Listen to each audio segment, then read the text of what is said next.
Prime Minister acting in accordance with the advice of the National Security Council, having reasonable cause to believe that due to rampant criminality, gang warfare, escalating violence and murder, and the threat to the rule of law and public order, I have officially declared the first zone of special security and community development operations under the law reform Zones of Special Operations, Special Security and Community Development Measures Act 2017.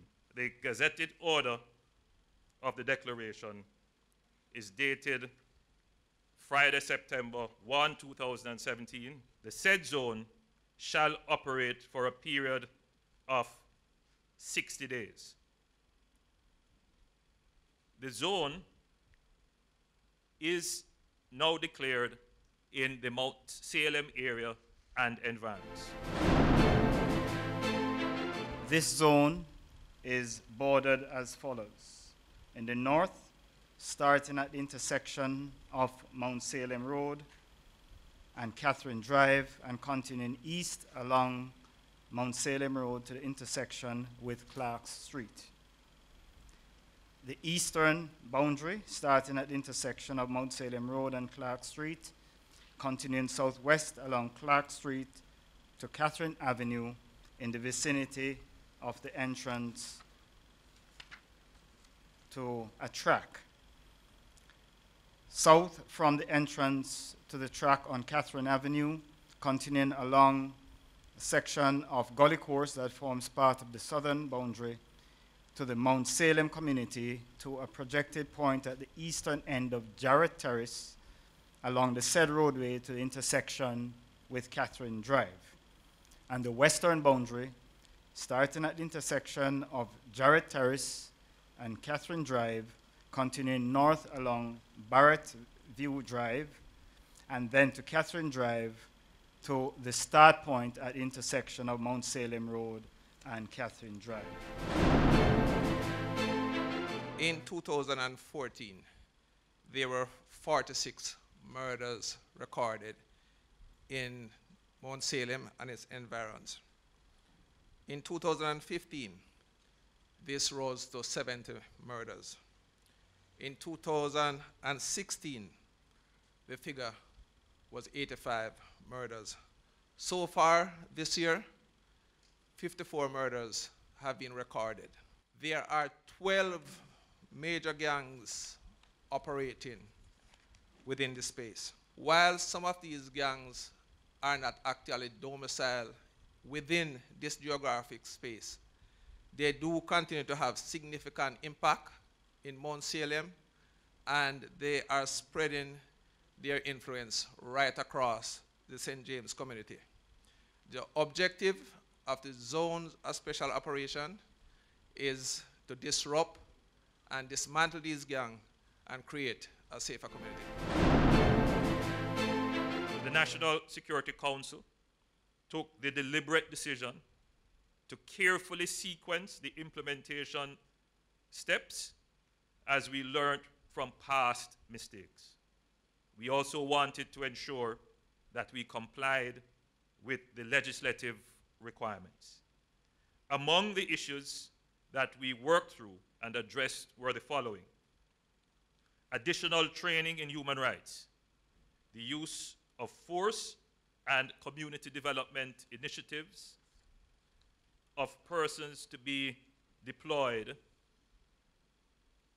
as members of the joint force, registration with the Institute of Forensic Science and Legal Medicine of weapons, including the ballistic signature and ammunition that are to be assigned to members of the joint force. Every single weapon that is going to be used within a zone has already been registered with the Institute of Forensic Science and Legal Medicine. Approval of the method by which the identity of each member of the joint force who will be conducting operations within the zone may be ascertained. All members of the zone within the zone will be identified. All persons will be identified by a personal name tag, depending on the type of uniform they're in, and also by a special patch, as you see here, indicating joint force. In accordance with the written nominations of the Chief of Defense Staff and the Commissioner of Police, I have designated Major Godfrey Sterling of the JDF and Mr. Kirk Ricketts, Superintendent of Police of the JCF, to be jointly in charge of operations within the zone. I am pleased to indicate that I shall appoint Mr. Omar Sweeney, Managing Director of the Jamaica Social Investment Fund, JSIF, as Deputy Chairman of the Social Intervention Committee that is to be established within 5 working days of the declaration of a zone. Under the law, within the zone, the Joint Command has the power to establish cordons and impose curfews. The Joint Force has the power to search without a warrant. In connection with a search, the police, not the army, the police has the power of seizure. Persons may be arrested and or detained. However, none of the given powers may be arbitrarily exercised.